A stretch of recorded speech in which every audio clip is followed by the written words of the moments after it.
think people jumped on this alcohol thing because you gave an interview on the 5th of October and you did not mention it at all that you had been drinking.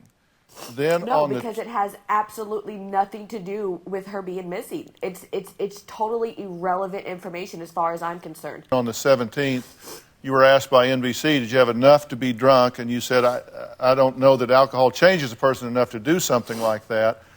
But you do know, you're saying that you had 5 to 10 glasses of wine that night. Were you drunk that night?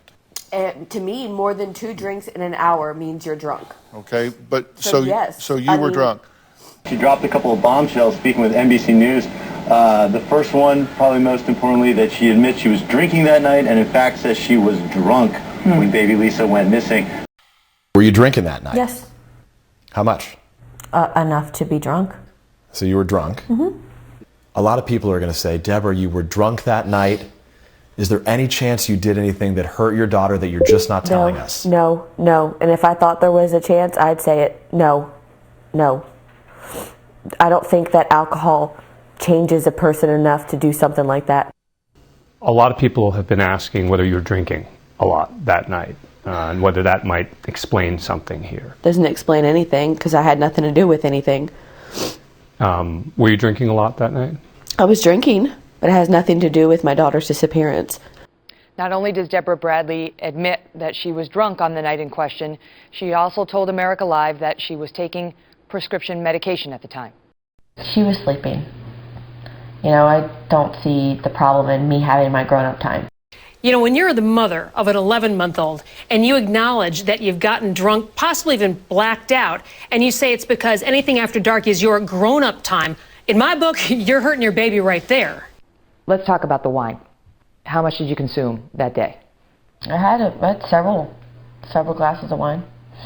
When you say several, more than 3? Yeah, but that has nothing to do with her. More than 5? Probably. Were you drunk? Yeah. Do you have a drinking problem? No. Pretty much the only thing that I'm guilty of is drinking too much. She defends this as saying, there's nothing wrong with that. I'm having some adult time. Hello? She's got 3 kids, including a helpless baby, a 6-year-old boy, and an 8-year-old boy under her care. Look at this baby. We're looking at video of this baby. This baby is completely, utterly helpless, dependent on an adult caregiver. How can she say that she doesn't see anything wrong with getting essentially wasted? Yeah, well, I got to tell you, People magazine had an astounding article where they interview the mother, and she says some things that are actually quite disturbing to me. Steve Helling, your staff writer with People magazine, give us the lowdown on your article, which really is riddled with bombshells. Well, yeah, actually, we asked, how much had you drank? And she didn't know. She couldn't tell us.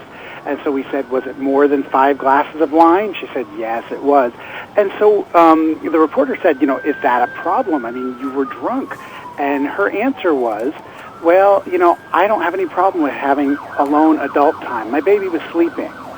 So it was a really weird answer to give. Okay, here is her mother's former friend. She came forward with this not-so-flattering comment about Deborah. Listen to this. She does have a good heart, but then there's just that other side of her that's a totally different person you don't want to be around. I don't believe her. I just don't believe her because I know she can turn her cry on like that. I know she is a good con artist, a very good con artist.